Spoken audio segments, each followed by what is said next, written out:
Judi online sudah pastinya tidak asing lagi untuk kita.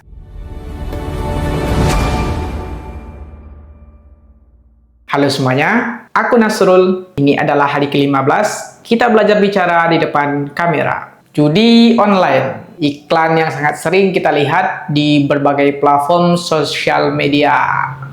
Ini seperti jamur yang tumbuh di mana-mana, bahkan terkesan tidak diatasi dengan baik oleh mereka yang punya wewenang untuk mengatasi masalah tersebut. Saya akan menceritakan pengalaman dari teman-teman saya pernah terjerumus ke dalam judi online ini.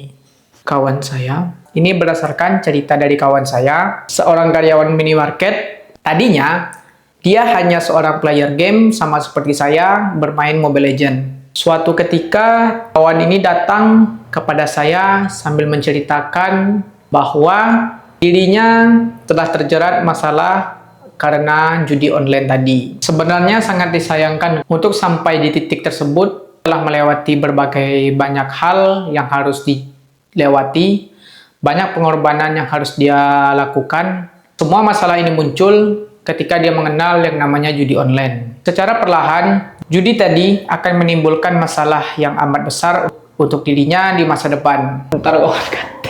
Dia menceritakan ketika rasa candu ingin berjudi tadi muncul, dia akan menggunakan berbagai macam hal untuk bisa mendapatkan modal untuk bermain judi tadi. Bahkan dia juga pernah bercerita, ketika gajinya jam 5 pagi masuk, itu belum sampai jam 7 pagi sudah habis dia gunakan untuk berjudi tadi. Namun, setelah semua terjadi, apalagi untungnya kan?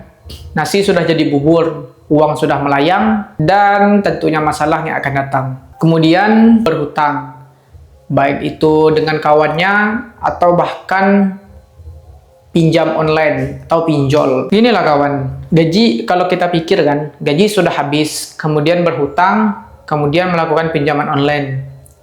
Dari mana sekiranya dia akan membayar hutang tersebut, sedangkan gajinya saja sudah habis dan baru tanggal 1 atau tanggal 2. Berharap, apakah dia akan berharap bisa membayar hutangnya lewat permainan tadi? Entahlah. Dia hanya menggali lubang lebih dalam lagi. Puncak dari semua masalah yang telah dia alami, dia kabur, meninggalkan hutang dan masalah untuk orang yang ditinggal. Lalu 2 tahun dia di sini, tidak ada tanda-tanda perilakunya yang menunjukkan bermain judi lagi. Di kasus yang lain, ini dari pengalaman rekan kerja saya, taunya slot tadi dari temannya, karena penasaran tadi mereka yang bisa dapat uang dari situs tadi. Disinilah jebakan tadi akan dimulai dan mereka akan kembali dalam lingkaran setan terus-menerus. Mereka memasukkan 5 juta dan dikembalikan hanya 2 juta.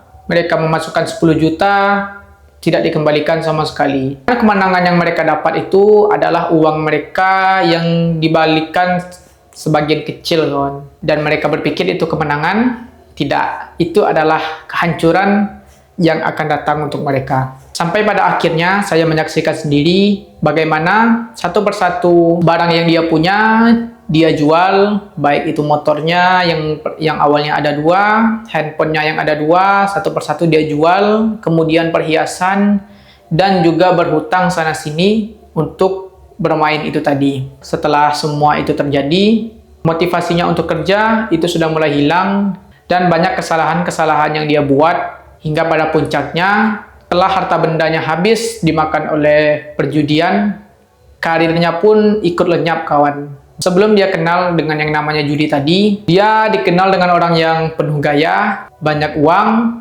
dan stylish. Dan pada akhirnya, hanya penyesalan yang akan datang. Dari yang saya lihat selama ini, tidak ada satupun kawan atau rekan saya yang bermain judi ini menjadi kaya. Yang ada hanya harta bendanya yang habis terjual. Yang uniknya dari perilaku berjudi ini, mereka akan sadar ketika harta bendanya atau modalnya tadi habis. Karena rekan saya yang tadi kehilangan motor sama HP tadi, ketika duduk itu berdua kan, perlahan saya coba berikan nasihat untuk berubah. Karena ini tidak akan dimenangkan kecuali dia berhenti dari yang namanya judi tadi. Sekitar 10 menit dia mendengarkan nasihat dari saya dan tidak lama dia minta transfer dari kawannya untuk main lagi. Di situ saya agak Gimana gini kan, sudah membuang ludah, menguras emosi untuk memberikan masukan yang baik, akan tetapi tidak selang berapa lama dia kambuh lagi. Ini mau bagaimanapun kita menasihati orang yang bermain judi ini, akan tetapi kalau dari diri mereka sendiri tidak ada keinginan untuk berubah, ya akan sangat sulit kawan. Percuma nasihat yang kita berikan. Itu masuk dari telinga kiri, keluar telinga kanan. Ini tidak menghakimi kalian yang bermain, juga tidak mendukung kalian yang bermain. Kalau kalian ingin berubah, maka belum terlambat sama sekali. Ketika kalian melihat video ini dan sadar kalian masih bisa berubah, itu adalah kesempatan yang kalian punya. Jangan sia-siakan dan jangan ditunda-tunda. Perubahan memang tidak akan terjadi secara signifikan, tapi secara perlahan dengan kemauan yang kuat, itu pasti bisa terjadi. Percayalah kawan, kemenangan sebenarnya akan terjadi ketika kemenangan sebenarnya akan terjadi ketika kalian lepas dari judi itu sendiri. Kalian bermain judi itu hanya akan membuat bandarnya kaya, dan kalian hanya akan menjadi miskin dan berhutang. Banyak hal buruk yang akan terjadi dari bermain hal-hal seperti ini. Mungkin akan saya lanjut dalam video saya yang lain. Terima kasih untuk kawan yang sudah menonton sampai habis. Like kalau kalian suka dan subscribe channel saya supaya lebih berkembang ke depannya. Terima kasih. Saya Nasrul dan sampai bertemu lagi.